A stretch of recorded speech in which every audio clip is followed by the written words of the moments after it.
हर खबर का मतलब ब्रेकिंग न्यूज नहीं, हर बहस का मतलब हंगामा नहीं, हर लाइव का मतलब तमाशा नहीं। खबर का मतलब है एक भरोसा, आपका भरोसा हमारी जिम्मेदारी है। हिंदी का नया 24 घंटे का news channel Shri prime news, भरोसा सच का। भोपाल पंडोखर धाम से चर्चित हनुमान मंदिर के पुजारी पवन गुरुशरण शर्मा भोपाल में दरबार लगाने वाले हैं। पंडोखर सरकार से चर्चित पंडित शर्मा का यह दरबार 13 और 14 फरवरी को लगेगा। गौरतलब है कि पंडोखर सरकार सालों से यह दरबार लगा रहे हैं। वे भी लोगों के मन के प्रश्नों को पहले ही अपने पास रखी पर्ची में लिख देते हैं।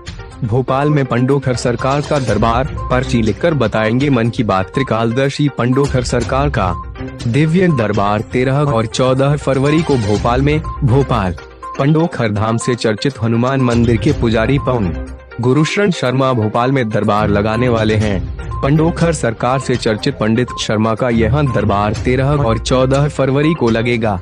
गौरतलब है कि पंडोखर सरकार पंडोखर सरकार 15 से 20 सालों से यह दरबार लगा रहे हैं। वे भी लोगों के मन के प्रश्नों को पहले ही अपने पास रखी पर्ची में लिख देते हैं। पिछले कुछ समय से बागेश्वर धाम के पंडित धीरेन्द्र कृष्ण शास्त्री देश भर की सुर्खियों में है।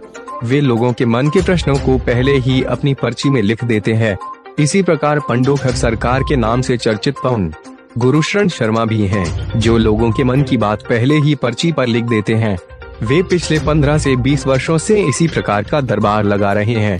भोपाल के नेहरू नगर के पास स्थित कलियासोत मैदान पर 13 और 14 फरवरी को पंडोखर सरकार का दरबार लगेगा। यह दरबार आचार्य राजन महाराज की राम कथा स्थल पर ही लगाया जाएगा। आयोजन समिति ने बताया कि पंडोखर सरकार का दरबार दोनों दिन दोपहर 1 से 3 बजे तक लगेगा। इस दिव्य दरबार में वे लोगों की समस्याओं का समाधान बताएंगे। देखिए मीडिया से बात करते हुए गुरुजी ने क्या कहा, देख सकते हो आप इन तस्वीरों में। श्री प्राइम न्यूज से रोहित रावत की रिपोर्ट, भोपाल। अरे मीडिया वाले भाइयों, अच्छा को आप लोग, और हम भी तुम्हारे, तुम प्रचार कर रहे हो, हम धंधा कर रहे हैं। कोई भाई बड़ा नहीं होगा। आप तुम पुराने हो, पुराने सिस्टम में कोई खड़े हो घंटा ऐसा आप जाओ, किसी को लगा जाएंगे।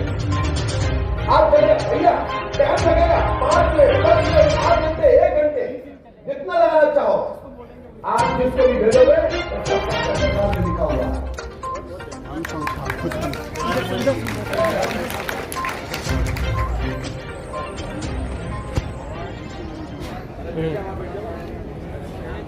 विद्वानों को होती आई, क्योंकि योग्यता का ही कमाल है। जिसके पास योग्यता होती है उसकी पहचान होती है। तो मैं इस विषय में कोई टिका टिप्पणी नहीं करूंगा।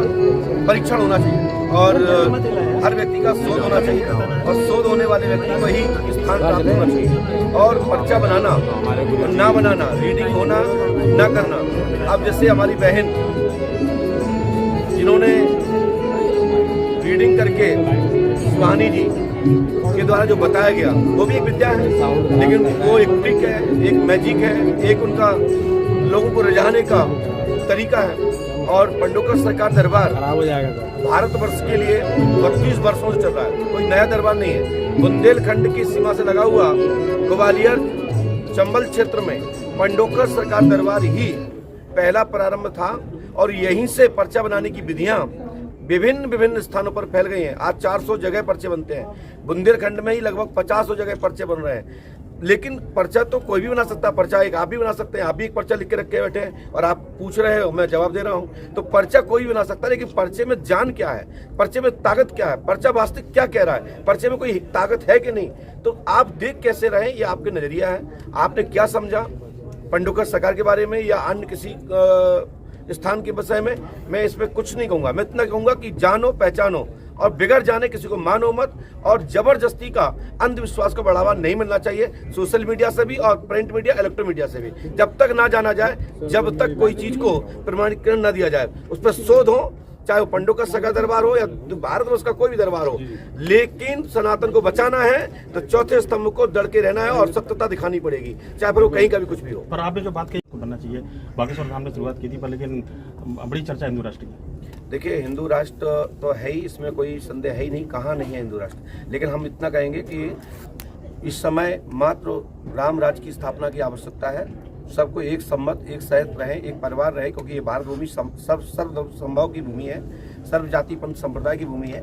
यहाँ तो राम राज्य की स्थापना होना चाहिए और हिंदू राष्ट्र की आवश्यकता इसलिए नहीं है क्योंकि राम राज्य की स्थापना हो जाएगी तो हिंदू राष्ट्र आप सब हो जाएगा। में बड़े लोग और छोटे लोगों का कोई भेद नहीं होता। भक्त वो भक्तों में आप लोग देखते हैं कि ये बड़े हैं या छोटे हैं, तो ये तो आपका विषय है। वैसे हमारे लिए तो सभी बड़े हैं, सभी छोटे हैं और सब समान है। हमारे लिए कोई बड़ा छोटा नहीं लगता। ये तो आयोजक मंडल है कि इनके बीच में कौन कौन लोग जुड़े हैं वो उनका विषय है। हमारा काम है दरबार में सर्व से मतलब तात्पर्य की बड़ी संख्या में लोग आते हैं। देखिए, भक्त जहाँ जाते हैं जहाँ मिलता है, तो जहाँ मेला लगता है, जहाँ समागम होता है, वहाँ धर्म चर्चा होती है। जब धर्म चर्चा होती है, सनातन की बात आती है, तो वहाँ पर भीड़ तो होना स्वाभाविक है। जहाँ पर यदि की मिठास है तो मक्खी तो आएंगे। तो हम तो कहते हैं जो प्रकाश में आना चाहते हैं, तो अंधेरे से जो छोटे छोटे जीवाणु हैं, जीव हैं, वो प्रकाश की ओर आना चाहते हैं। जो प्रकाश में आना चाहते हैं तो आए और उनको प्रकाश प्राप्त होगा। आपके दरबार में पर्चा बनता है, पर्चा की कहानी के पर्चे बनाकर आप बता देते हैं कौन कहाँ से। आपका अपना चैनल श्री प्राइम